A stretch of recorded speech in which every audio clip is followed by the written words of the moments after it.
Hello and welcome to Newspeak. It's that time of the week again. I'm very pleased, as usual, to be joined by Rafe Heydel-Mankoo, Senior Fellow and Royal Historian, Amy Gallagher of Stand Up to Woke, and Dr. Philip Kiszely of Leeds University and our Senior Fellow.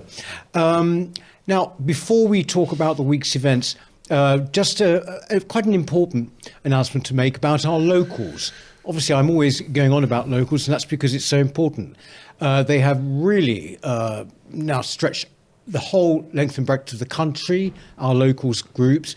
And I have to say, they're all having great events to which you are welcome if you are in that particular area. The events are always free. Come and meet like-minded people. So I'm going to give you a brief run through. This is September, right? So basically, starting with this coming Sunday, actually, well, tomorrow, I should say. That is on Sunday the 8th. We've got Wellingborough and Hull. Then Bath on the 10th. Brighton on the 10th. Manchester on the 14th. Reading and Newcastle both on the 17th. Edinburgh on the 18th.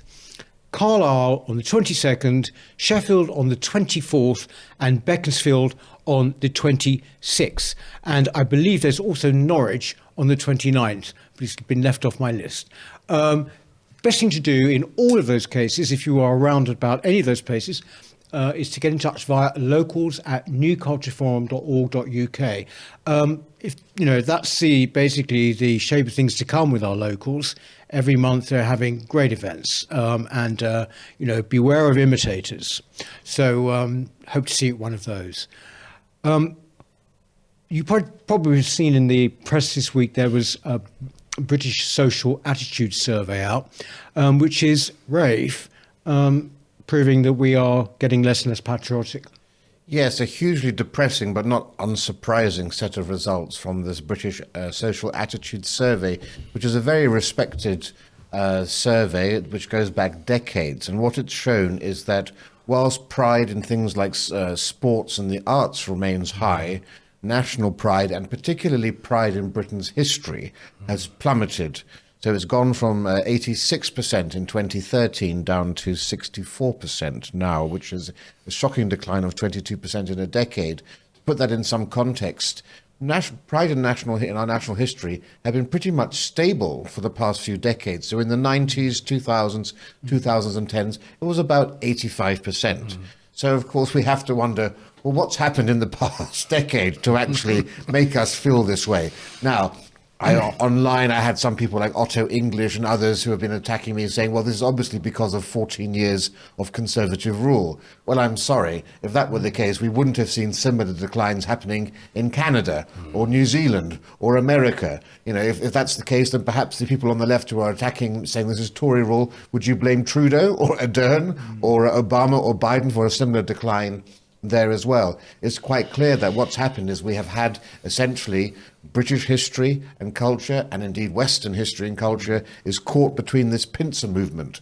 On the one hand, you have the supremacy now of woke progressive ideology across all of our institutions, particularly in our universities, our schools, our cultural institutions, museums, galleries, in the media. They're funded by quangos, they're funded by government, they're funded by councils, and essentially they are waging a war of attrition on British history, undermining every achievement that we've had, denigrating our national heroes, rewriting our history, inserting ethnic communities into this country centuries before they came, creating new myths such as that diversity built Britain. So you've got that coming from one side, and then on the other side you have mass immigration. You have the importation into Britain and other countries, particularly in the Anglosphere, of millions of people who understandably have no ancestral connection or loyalty to the country, have no historical knowledge of the place, and have no cultural affinity. So if you combine both of those together, it's no surprise that things have gone down. And particularly when you think that there are 10 million foreign-born people in this country, half of whom arrived within the last 5 years, there's nothing that they've seen in the last 10 years that would make them patriotic. So if you're young or you're an immigrant, the last 10 years have been one of an unrelenting attack on everything that once we thought was a source of pride. And so when all you're getting is negativity about the country, it's no surprise that they don't have pride. Yeah. Interestingly enough, actually, I say interesting, predictably enough, the people who did the poll, they have analysts who sort of put you through the paces of what it all means. They said it was because Britain was becoming more inclusive, and also it just showed Britain was redefining itself. So in other words, they ignore all of the obvious things and they go for this kind of spin, don't they? Kind of newspeak, yeah. Yes. And I think all of those points that Rafe makes there are absolutely spot on. I think there's something else as well. The other big headline for me is the headline about democracy, which stood out massively there. So most people were proud of our democratic processes 10 years ago. That's completely reversed now. And in some ways you can understand why. Over the last few weeks in particular, we've seen our own government attack democracy in a way that's been unprecedented in my lifetime. But I think as well, it goes back to what Rafe is saying about the intellectual and institutional attack on our way of life. And young people in particular, I know this because I spend a lot of time with young people do not value democracy. They find that democracy is something to be frightened of and they think it's unfair. So while the history stuff in some ways is entirely predictable because of the way we teach history or we don't teach history. I've gone on record before saying we teach fairy tales. We don't teach history. It's not empirical evidence. It's Manichaean. It's good versus bad. It's heroes and villains.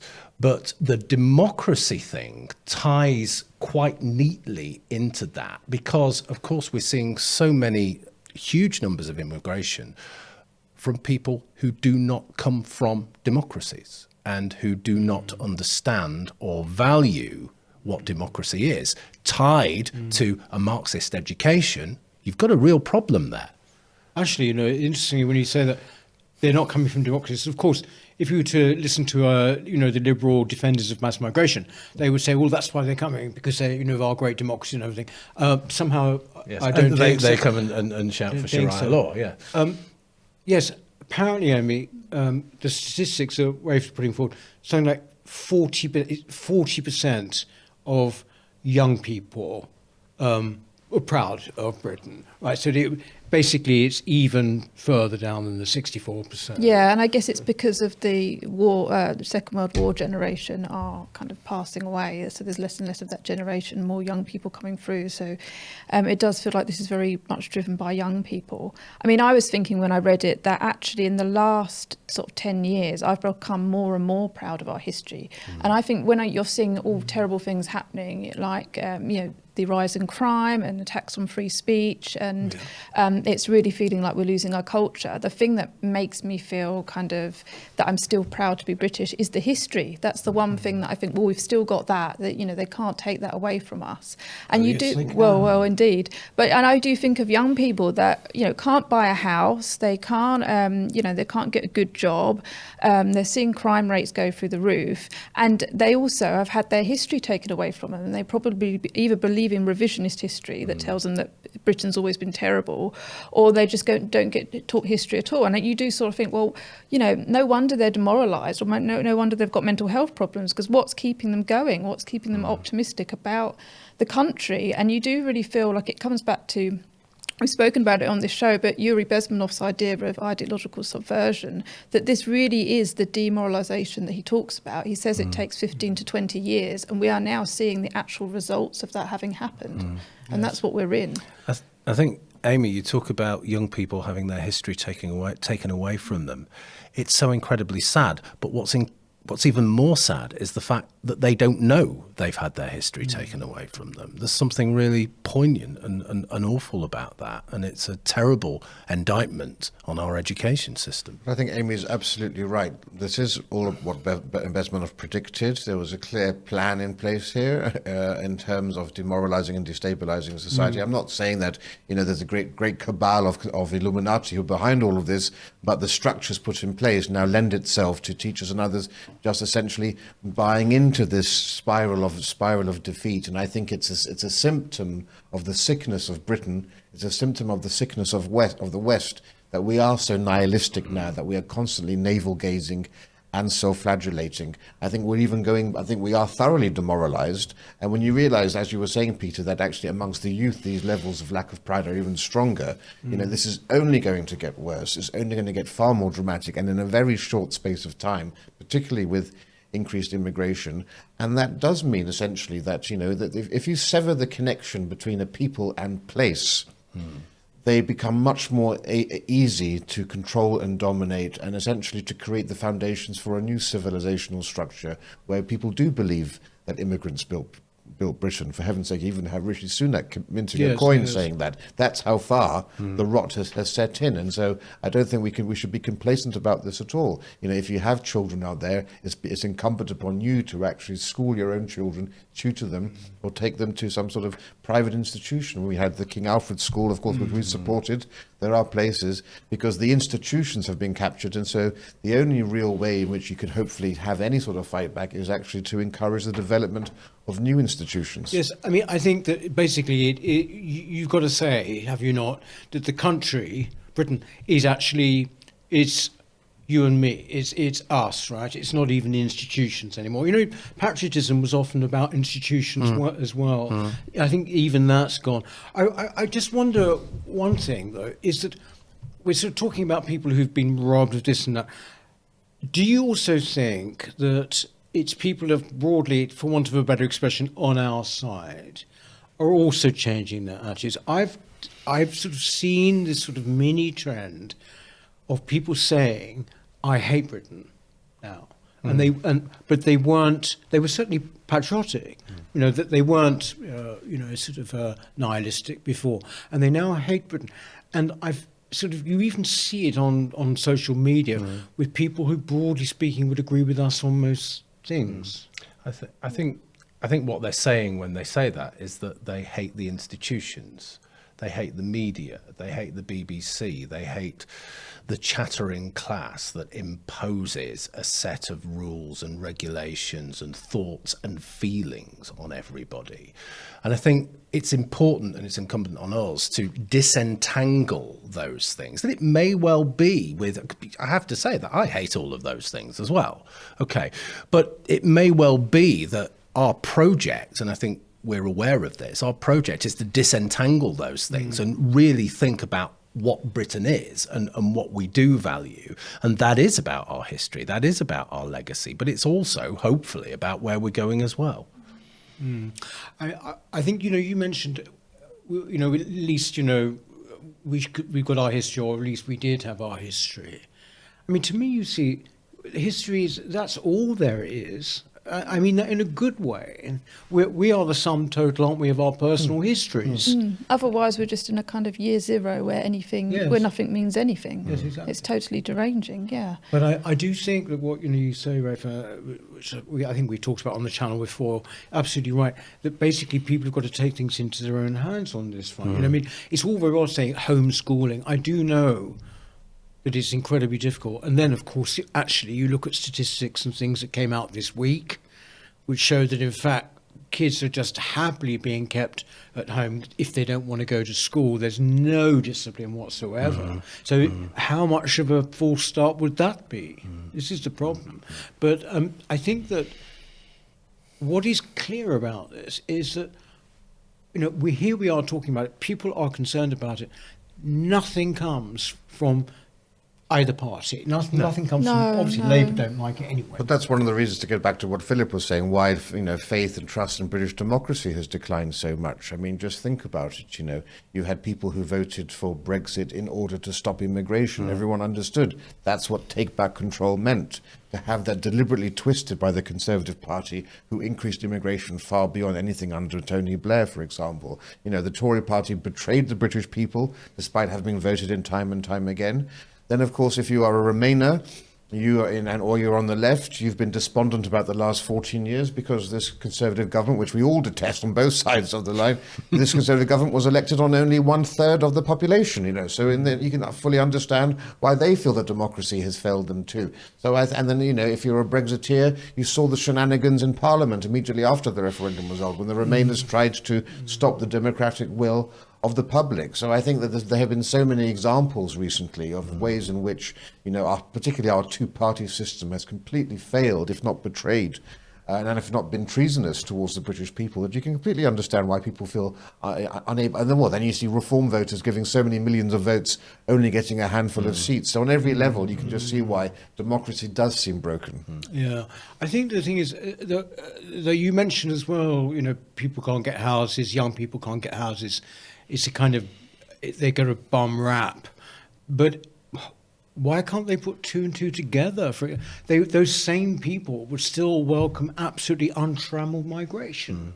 But that's what Bezmenov said as well. I mean, the key part of ideological subversion is to brainwash a generation so much so that, as he says, I could then take them to the gulags in the Soviet Union, show them the gulag, they still wouldn't believe that it existed. And so that's where we are. And as you say, the people maybe on our side that do know what's going on, a lot of them are just talking about leaving the country and essentially giving up. You see even people like Peter Hitchens, who I like in many ways, but he says his advice is to just leave the country. And you do think, well, where does that leave us? Essentially, there is an idea of just give up and go. And that feels... But to be fair, he's been saying that for donkey's years, hasn't he? And I don't agree with it. I think that it comes back to this idea of fairy tales about the past, because I think if you have a place and a history that is concrete and that is real and that is living in a way, it's part of the Burkean thing, isn't it? The contract between generations of past, present and future. So as you both were talking there, I was thinking about that history thing is so incredibly important, because if we are to think about a way forward, we need to grasp some of those real things that are meaningful to people. And if we have a sense of who we are and where we're going, then we can begin to address some of those things that Rafe's been talking about, that yes, people are very unhappy about. What we're doing, actually, by the way, don't think I've discussed this with you actually at all, but in our locals, I mentioned at the beginning of the programme, they've set up these various work streams. I don't quite understand what they are, but anyway, work streams. And one of them is on actual culture. In other words, it's being proactive in basically celebrating and expanding knowledge on our culture, taking people places, and actually doing things that are kind of part of our culture.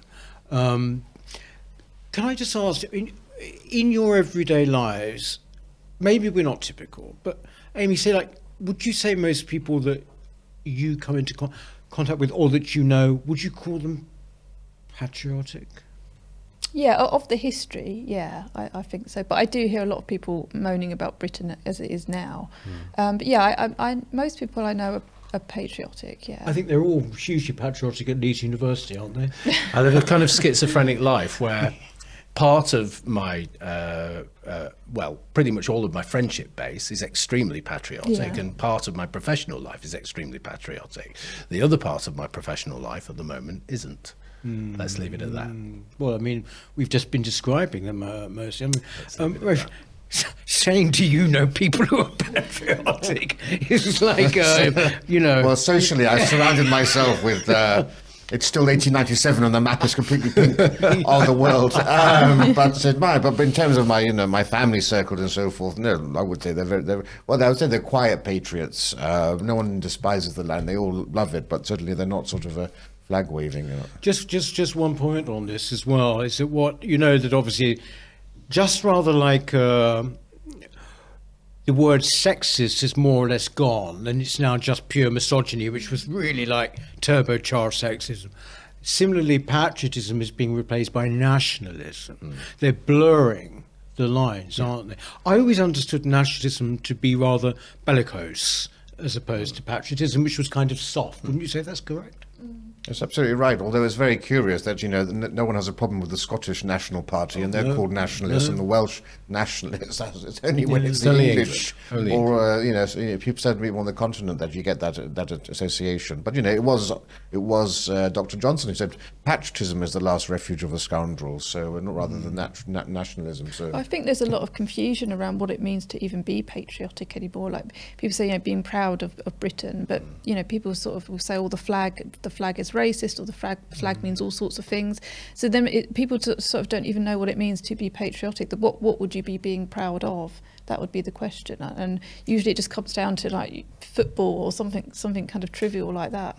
Yes, I think it's interesting actually that when this was discussed, when this survey came out, people tend to rely on the idea of we should have a national day, right? Whether it's St George's or just a British day or something.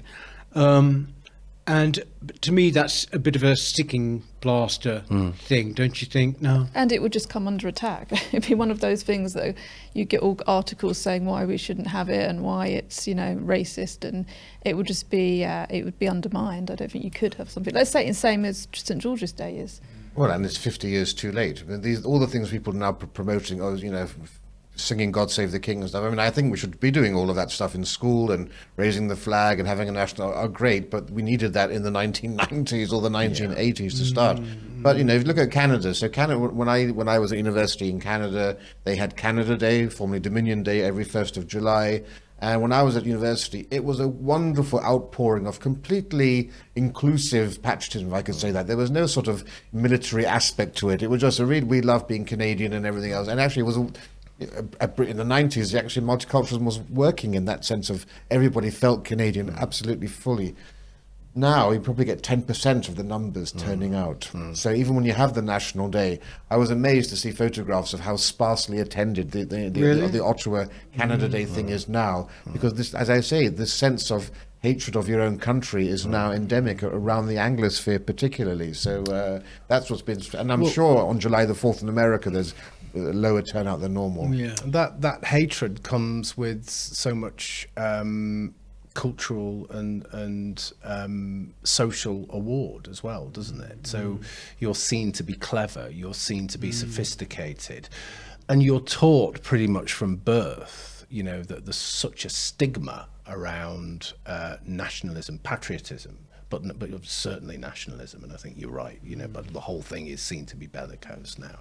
It's extremely sad. There isn't the Roger Scruton thing, the we that holds us all together. There are some multicultural places. We're going to talk about Israel, and that's a really good example of how that's held together, because the idea of nation state is so incredibly important. If that idea of nation state goes, then they all die, So they do love the land, they do love the place. And yet it's the most liberal and diverse, one of the most liberal places in the world. Just one point, this point about people wanting to leave maybe, and you say Peter Hitchens, I don't like that when he says I really don't, whilst understanding it, do you know what I mean? I mean, apparently James Callaghan famously, when he was Prime Minister, said off the record, when he said, what advice would you give to young people? And he said, if I were a young man, I'd leave this country. That was James Callaghan in the late 70s, But one thing that strikes me is that increasingly is what people say is, where would they go? Yeah, that's a good point. Where would they go? Well, I think they want to. Another story that's kind of interesting to think alongside this is the kind of desperate desire people have to get Oasis tickets. Obviously, a band that were a part of the 90s, and they were very patriotic. It was Rule Britannia, and you do think people are longing. They don't know where to go. They don't know what they got, and that's why I think there has been this phenomena around Oasis recently, because there is a nostalgia for something that people remember as being patriotic and something that they were proud of. But we are are a bit lost. We don't know where to go. We can't go back to the 90s. And if we can't go back to the 90s or before then, where do we go geographically? We don't know where to go. And it's such an unfair thing for people like Hitchens to say, because the vast majority of people in this country, particularly those who are at the coalface of all of this, simply have no option of leaving the country. They can't afford it. And so how does that make you feel when you're being told that? I think it's extremely irresponsible. But yes, you're quite right. You can't go to, in the old days, you would go from Britain, where if you were poor, you'd go to Canada or New Zealand. You can't go there now because they're just as woke, if not more woke, than this country is. And mass immigration has destroyed them too. Everyone says Poland or Hungary, but I mean, how many people realistically can survive in a country where they don't speak the language very fluently? Well, apparently Poland's slightly on the turn. We've got to keep our eye on these places. I mean, But I think Tusk, I was just in Poland recently, and actually even Tusk, who of course everyone was expecting the very worst from, because of course he was the EU Commission head, or was he president of the whatever Parliament or whatever, even he's actually now taken a back step on the whole immigration issue, because I think he's seen the backlash from the people as a whole, but I think he also can clearly see, you have to be blind not to see the dangerous consequences that has for social cohesion. Philip, you mentioned Israel there. It's been quite a week, hasn't it, in terms of the conflict, in terms of our own government's response to it? Well, we were faced with the news that 6 of the hostages were brutally murdered, executed with a bullet in the head at close range. This is after 11 months of being tortured and God knows what else, as far as the women are concerned, in hellish tunnels in Gaza. There was a report today that one of the women had been almost starved to death. She was under 5 stone. I don't know if anybody saw that report, so it's just appalling. On the same day that this news came out, David Lammy, our Foreign Secretary, announced that we would be cutting back on aid, military aid of licenses to Israel. Now, I think we have to be clear here. In practical terms, it's not going to make any difference whatsoever. Okay, and it isn't, as he said, it isn't, or Keir Starmer said, it isn't a legal decision. It's purely and utterly a political decision. And it's there to appease essentially the Hamas lobby within the Labour Party, who vote for the Labour Party, and probably more importantly, who don't vote for the Labour Party.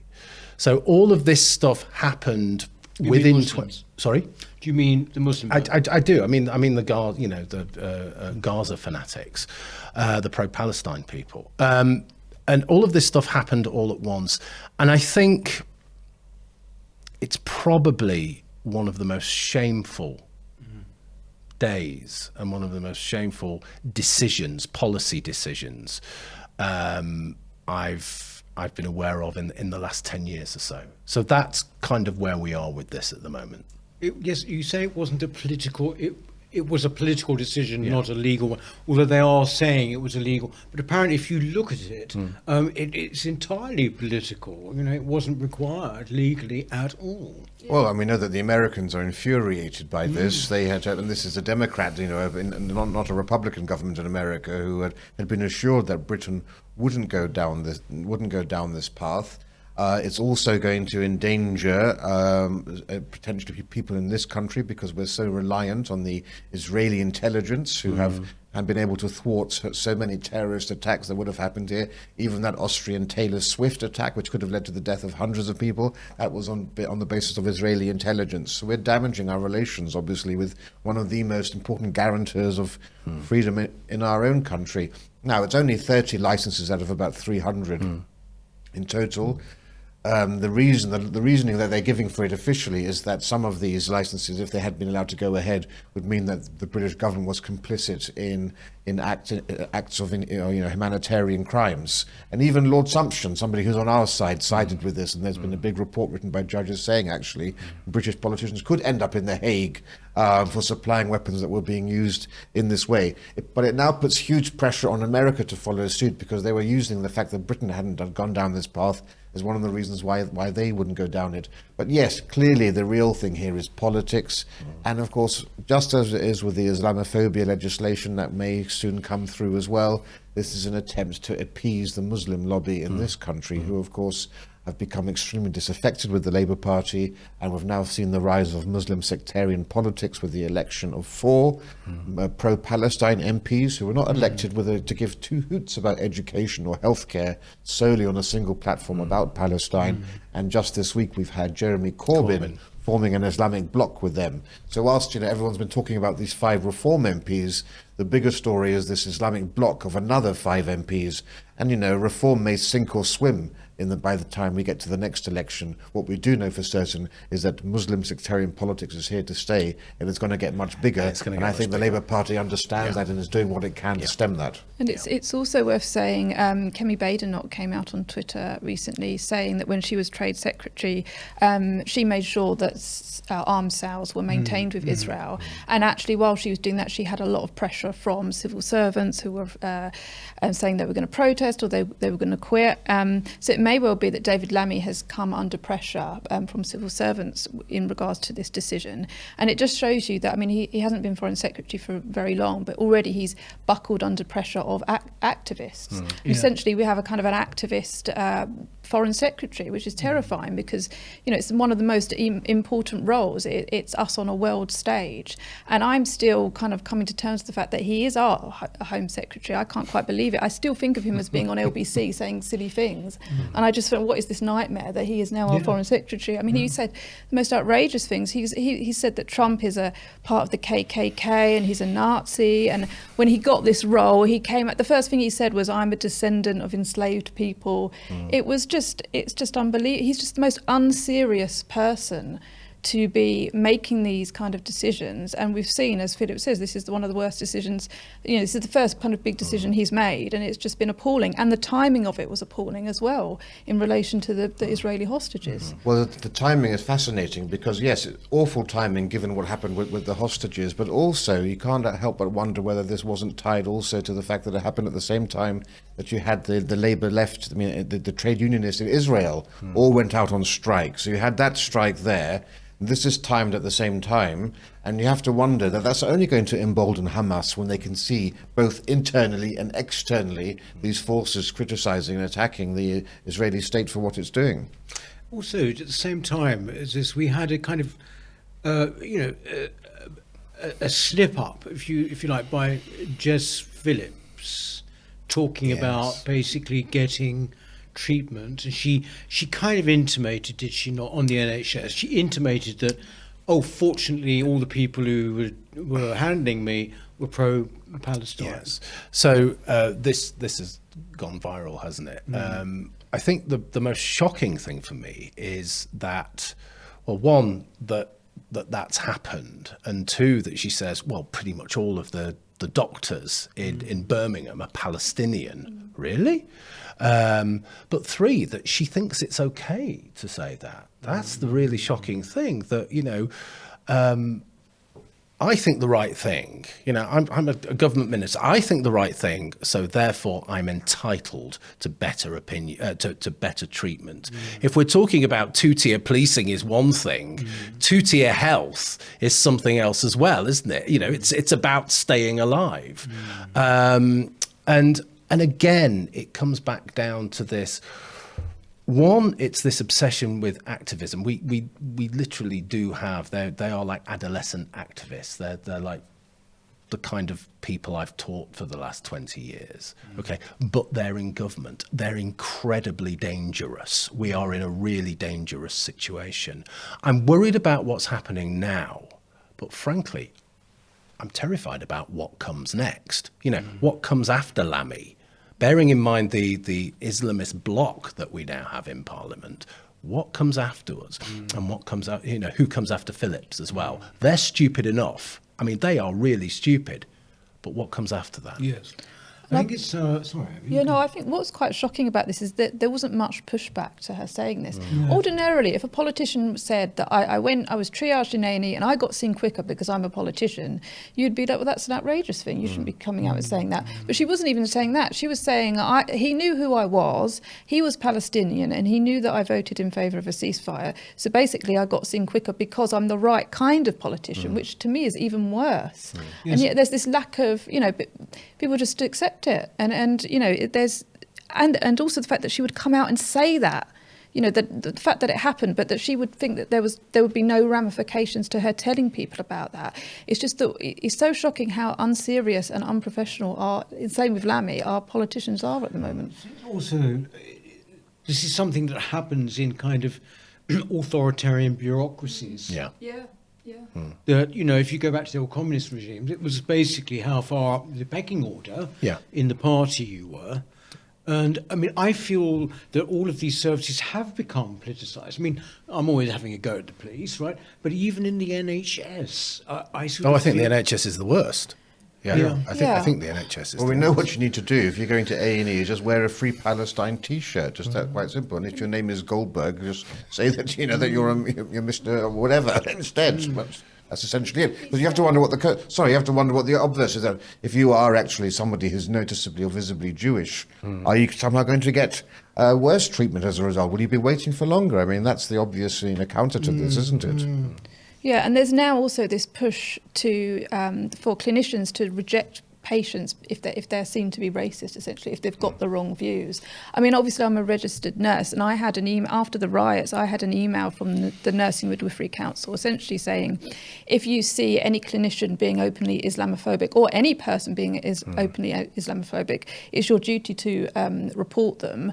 And if you, as a nurse, feel or a clinician feel that you are experiencing racism from a patient, you should feel confident in declining treatment from that patient.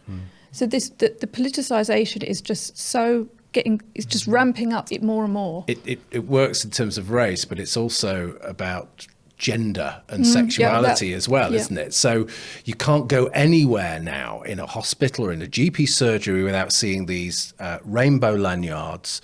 And that's almost declaring, isn't it, that if you are gender critical, gender realist, and you don't agree with us, then we don't like you, and you are going to get, again, two-tier service. Yes. It's a shocking sort of development. It's just crept up, isn't it? It's kind of crept. I remember being in the NHS hospital.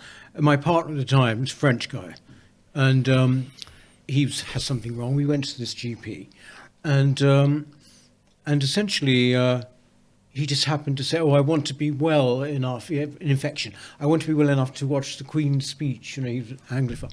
And this doctor, this woman, I'll never forget it. She just turned and said, "That's the one thing you don't watch at Christmas." Good Lord. How embarrassing it was, because he was a real Anglophile. She said, "Oh no, you don't watch that. It's the one thing you don't watch." And I just sort of said, now I would say something. Yeah. But at the time, I just sort of shriveled up, because inside. But well, you don't want to fight with the doctor just before they examine you, do you? Either. That's well, exactly. But before they warm their hands up. It's this thing, and it's this word I really hate. This word allyship. There's this quiet undercurrent of we're all together, we're in it together, they're something different. It's the othering of people they don't agree with. And it's one of those things, isn't it, that this is going to get worse and worse and worse. And how long is it going to be before we, as a group of people on the other side, really put our foot down and say, no, this has got to stop? Yeah. Well, that is the huge question. It's the one that, preoccupies. I think we talked a lot about it last week, how indifferent are people or not? One thing is almost impossible, unless you are entirely heartless, to be indifferent about, was the murder this week, the killing of this old man. And I'm afraid I can't remember his name, 80-year-old man out walking his dog. Originally the police did hold, I think, 4 kids aged between 12 and 14, and they've now charged, I think, with murder this one 14-year-old. It's just the kind of thing, isn't it, that sort of makes you just utterly despair at what it means. It's not the act of it, but apparently he was like stamped on and stamped on. He was essentially kicked to death, Yeah. I think. So I think the blow that killed him. We know at the moment, as far as I can see from the reports, it's his neck. He was stamped on, I think, and his neck.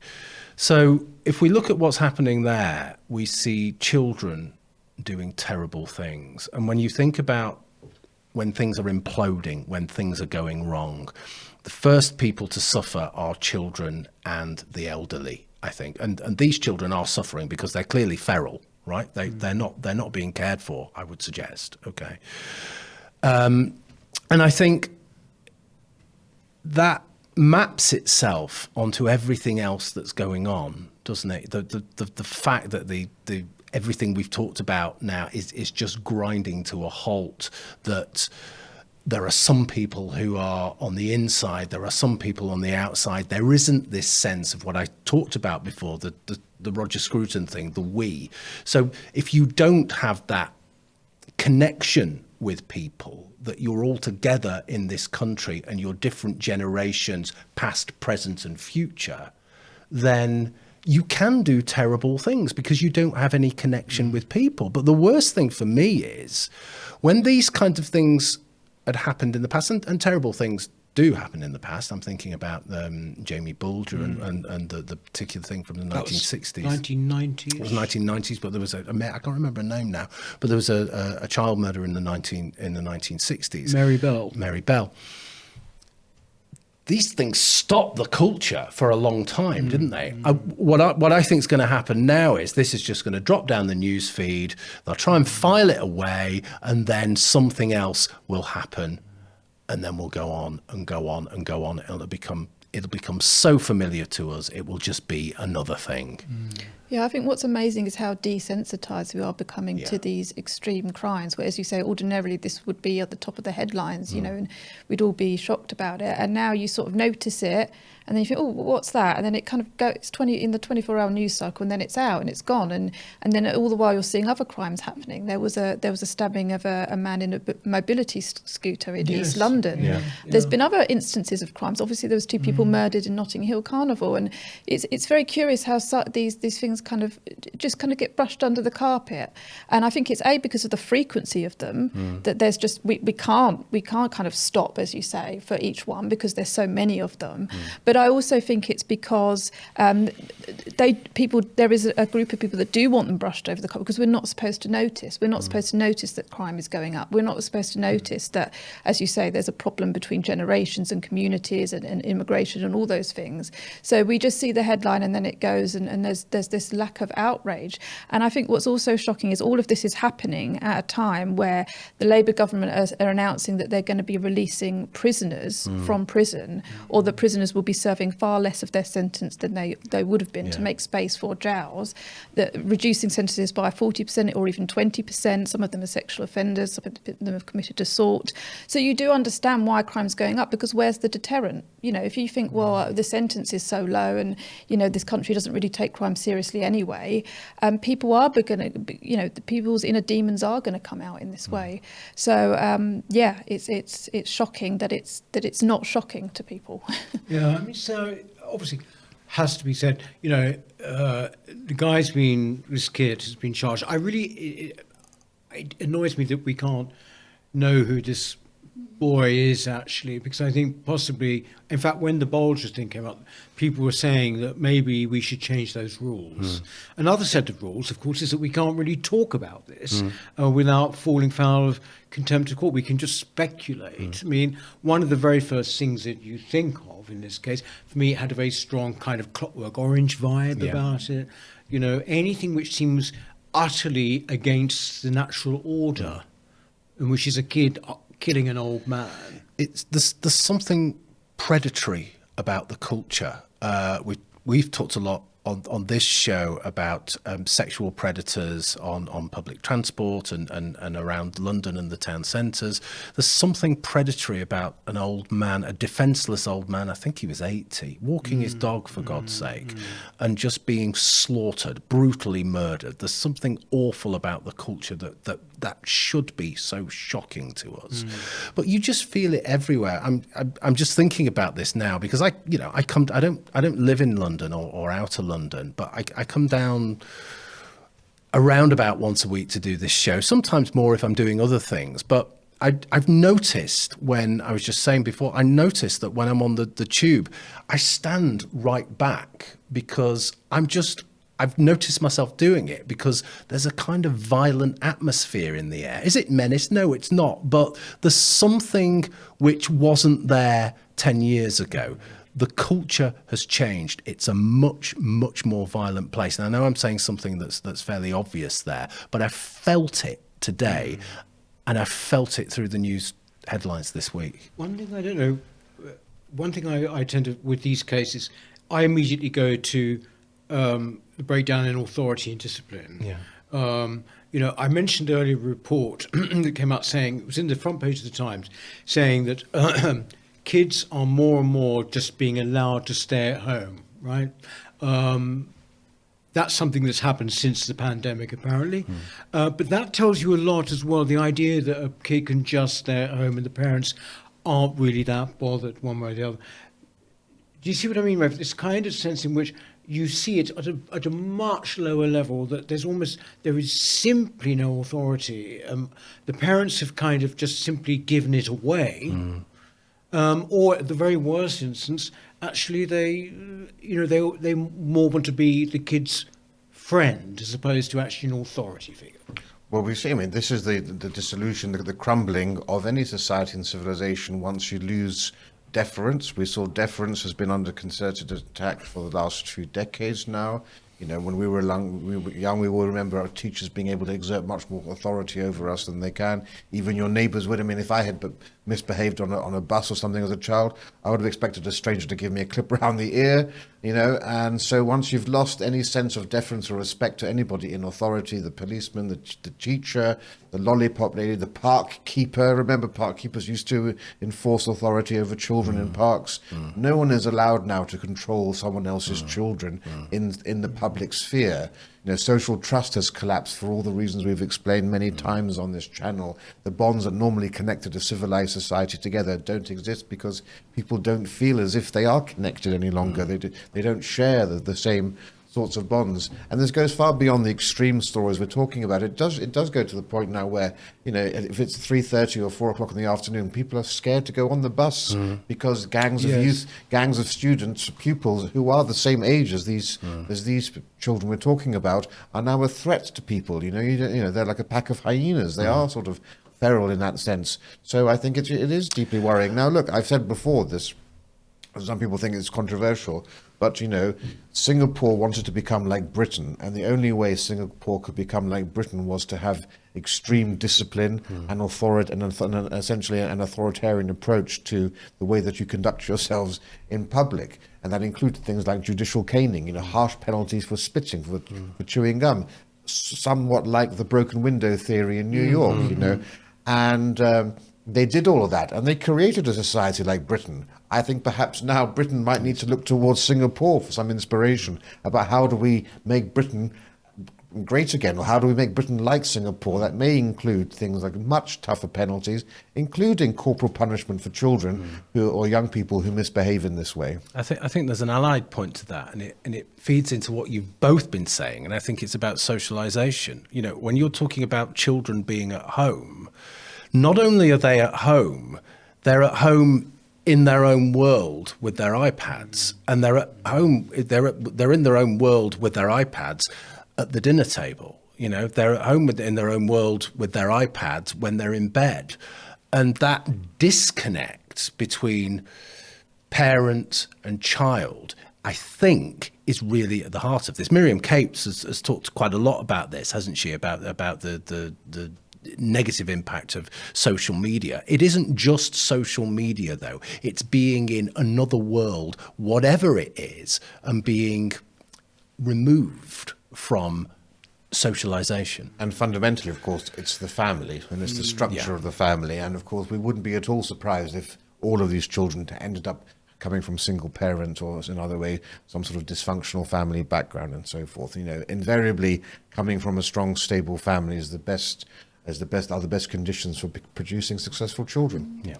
It's also the case of, it makes me think of the murder of Brianna Gay, who the killers were also young. I think they were 15 to school children, and they were accessing material online about murders and violence and killings and all sorts of things, and there did seem to be a lack of authority there. And then even with Brianna Gray himself, I'm going to say him, I know that he was known as a trans girl, but it was a boy. You know, it came out that he was putting very inappropriate content of himself in short skirts and so on online on TikTok. And, you know, all the parents came out and said we need to ban social media. And there is obviously a concern with social media, but there is also an idea. You know, you do think, well, where are you? Why didn't you step in? That where, you know, parents should have authority over what their children are accessing. And I think that comes back to the point that you were making, Peter. Well, yeah, I mean, this is what people say, you know, it's about discipline and the government having stepped in, you know, and taken over the role, and also not allowing corporal punishment, all of that. And it's part of it. But I just sort of sense as well that there is a desire for amongst parents, and I'd say that this is mostly, it's far more of a white thing, if I may just introduce that, actually, not to be authority figures. They don't want to be grown up. I mean, that's the only way I can put it. You see it, you know, on public transport, which is after all the flashpoint for so much of this. You know, the kids are allowed to absolutely just make everyone's lives a misery, and the way in which the parents kind of cajole them. They don't sort of smack them on the legs, as I remember my mother doing at one point. You know, basically they just try and cajole them, and kind of they think the kid is going to like them more. I mean, you know, in a school, you know, it's a classic one, isn't it? You know as a kid immediately when the teacher's trying to be your mate. It's the same sort of thing, really, isn't it?